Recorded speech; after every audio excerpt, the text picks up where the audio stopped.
People visit and move to New Braunfels for the rivers, the charm, the tubing, that Hallmark movie feel. But what happens when those same rivers turn dangerous and life-threatening in a matter of minutes? This is what it looked like in New Braunfels a day after deadly floods ripped apart hill country towns Kerrville and Hunt. Do you still want to move to New Braunfels with the risk and reality of flooding here more often than you might think? Is New Braunfels a safe place to live? I mean, do you really want to take that risk? We're going to tell you everything that you need to know in today's video. If you are new here to my channel, thank you so much for coming aboard, because every week we are putting out timely and relevant information just like this about what it's like to live in New Braunfels. Most times it's just plain hot and bone dry in New Braunfels and the rest of hill country. But every several years we get intense, sustained, heavy, prolific thunderstorms that produce rain that turns into flash flooding, the kind of flooding that rips apart lives like it did over the 4th of July weekend in central Texas towns Hunt and Kerrville, not too far from New Braunfels.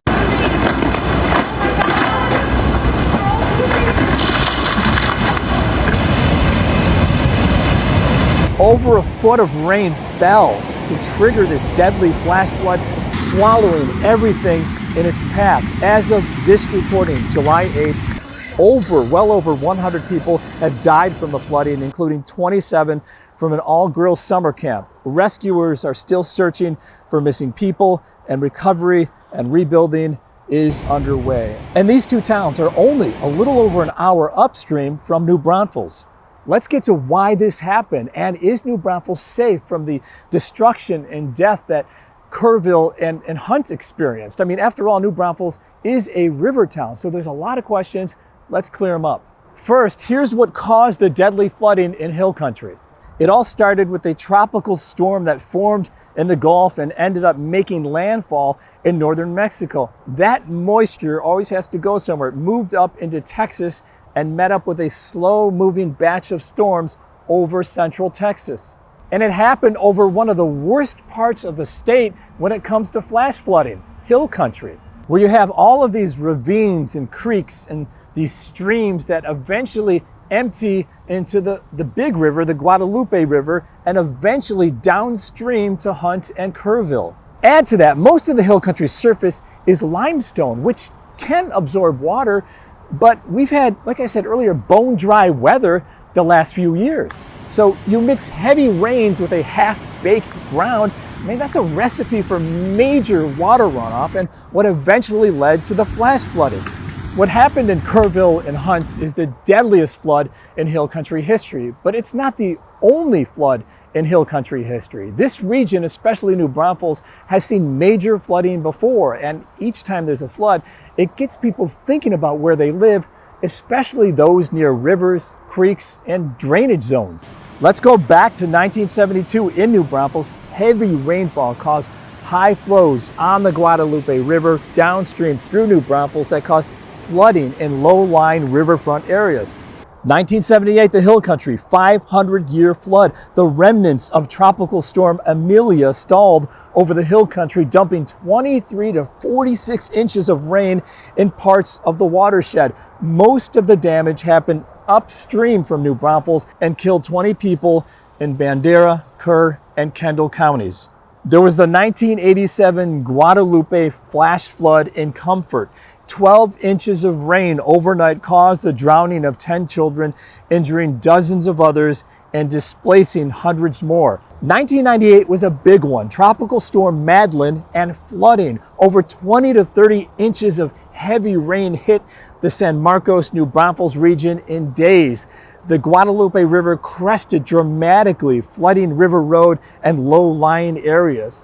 31 people died, all outside New Braunfels. Again in 2002, the Guadalupe River flooding caused by multiple days of intense rainfall upstream in the Guadalupe River, especially near Kerrville, Hunt, and Comfort.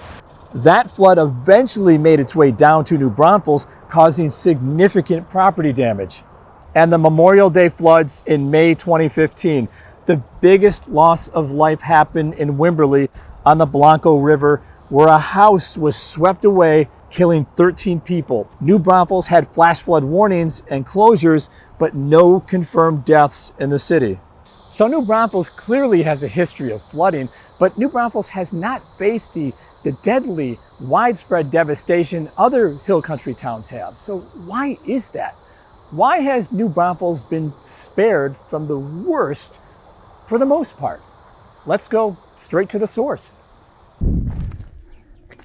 And this is the source. We're at Canyon Lake, a man-made flood control lake that was built in 1964 with only one job to do: protect New Braunfels. We're here with our agent partner, Robin, who actually lives in Canyon Lake. Robin, thank you so much for being here. And basically the last time you saw the levels this high was, what, 3 years ago? Yeah, it started to decline more rapidly within the last 2 to 3 years, yeah. Okay. And so the water, the devastating floodwaters that came upstream from us landed here in Canyon Lake, which is a flood control, not a prevention, but a flood control area. Yes, it's a canyon reservoir is what it's called. And so over here to the right is where Cordova Bend, the Guadalupe River feeds in from the upper Guadalupe, which is that Comfort, Ingram, coming through to Kerrville, and it winds its way past Spring Branch, and it eventually winds up here at this side of the lake. Robin, for someone thinking about moving to New Braunfels, what should they know about Canyon Lake and its importance to protecting New Braunfels from devastating floods that we saw this month and in the past? Yeah, well, according to the Corps of Engineers website, they had flooding in the early 1940s, late 30s, early 40s, and they decided, man, we really have to do something about that. So this was used for agriculture and irrigation purposes already. So when they decided to dam it up, I think it was 58, it started, 64, it was completed, and then by 68, it was finally had reached full pull, basically. But it was, the whole design was to protect New Braunfels and the lower part of the Guadalupe from excessive damage and flooding. And they have numbers on their website of how many acres they have saved over the last 50 years. So knock on wood, and we're safe in New Braunfels because of Canyon Lake. Yeah, absolutely. Okay, so right now the full pull is 909, and I think we're at 889 for Canyon Lake. And Yes, can it take on feet from last 4th up of July. 11 feet? Yeah. So we're up 11 feet. Can it take on more than that full pull? Absolutely. So when 2002 flood happened, the spillway crest over spillway, and it finally reached I think a flood level of 950 feet. So we've had several significant floods prior to that, and they were at 940. So, at 889, we have a good 50 feet to go before there would be any kind of alarm bells ringing. So why is that? Is because the water then pushes all the way up to the ramp and beyond the ramp? Yes, they can just it will just, without releasing the floodgate, so to speak, they don't have to Correct. do anything like that? Correct. Okay. Yeah. So we can take on a lot more. Yeah. All right, so speaking of that, a lot of people think that maybe the floodwaters that came from Kerrville, Comfort, Hunt area came into New Braunfels that 4th of July weekend, when in fact it was the rain on the other side of the dam that caused that flooding? Yes. So Guadalupe is divided into two parts. We have the upper Guadalupe, which is above Canyon Lake, and then the lower Guadalupe, which is past Canyon Lake Dam. So all the waters that came in on the upper Guadalupe, the lake did its function. It caught all the rainwater, it caught the flooding, it caught the debris, it caught everything coming down. And what happened in New Braunfels was when the rainstorm sort of swirled and just camped on the lower Guadalupe, that's another problem in itself. Sure. But anything coming from the north Guadalupe, the upper Guadalupe, is going to get captured here in Canyon Lake.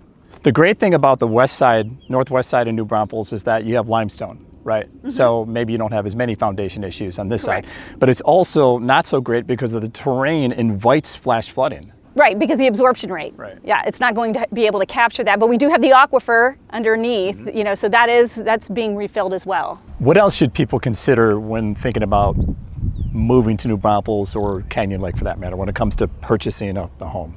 Well, if you're buying a home on the river or on the lake, you want to make sure that you check out your FEMA flood maps. You want to make sure you check with your insurance company. You want to make sure that you've seen if the house has had flooding damage before, and if so, that would impact your insurance premium rates. Okay. But we have great resources through the Comal Engineers Office. They have a great map that shows the flood plains, the flood hazards, and you can always resource that, and you can always ask your agent to help you research these things as well. Yeah. We always kind of say when the clients ask, hey, am I in a flood hazard area? you know, we look up that information on FEMA, usually the most update. Yes. And we do have those flood hazard photos here to look at. So we're looking at two different things right here. This is, I'll give you Canyon Lake. Okay. And this is New Braunfels. So what we're looking at here is the flood zones, or the flood hazard zones in Canyon Lake and New Braunfels. As we look at the maps here, the zones are in the lake or river areas or the runoff areas, right? So the low-lying areas, but it's also how close you are to the dam and drainage patterns and how much concrete is around you. Yeah, yes, absolutely. I mean, down anything below the dam like that, the Guadalupe River, the Guadalupe Blanco River Authority, GBRA, and WIRD, and the Corps do a really great job of managing how much output is coming out through those floodgates and protecting those properties just right below the dam. And yeah, these maps are a great resource to show these flood hazards. This is New Braunfels, this is Canyon Lake. There's an elevation line around here that the Corps owns, so we don't get to build beyond that line, just to protect. Sure. You know, because the purpose of this lake is a reservoir. It's not. Its recreation is just a byproduct. Sure. Yes. Sure. So anything else that people should know about Canyon Lake and New Braunfels, that relationship, or any other things to consider before they make that jump?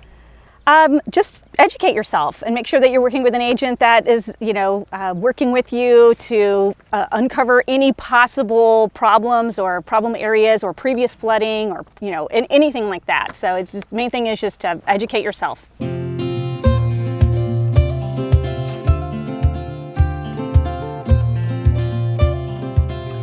So Canyon Lake does its job holding back water and debris from New Braunfels, and it could hold more than we thought. Now let's say there's another, God forbid, catastrophic storm in Kerrville, Comfort, and the Hunt area, and that comes downstream to and dumps into Canyon Lake, and it depends on how full Canyon Lake is at the time. If it's more full, and then we also get rain on the other side of the dam, that'll trickle down to New Braunfels. So if you combine those two, possibly, then the Army Corps of Engineers will just release that water slowly. But history shows us that Canyon Lake has saved New Braunfels on a number of occasions from those devastating and deadly floods that we've seen in July in the past. The information in today's video, does it help you out? New Braunfels flooding, would you take that risk? Because we still have flooding in New Braunfels, just not at the levels we've seen, unfortunately, in Kerr, Hunt, and Comfort in July. Let me know in the comment section below. And if you still want to move to New Braunfels,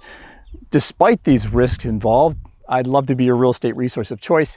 You can email me, you can call me, or you can shoot me a text. As always, thank you so much for coming to our videos every week, and we'll see you on the next one.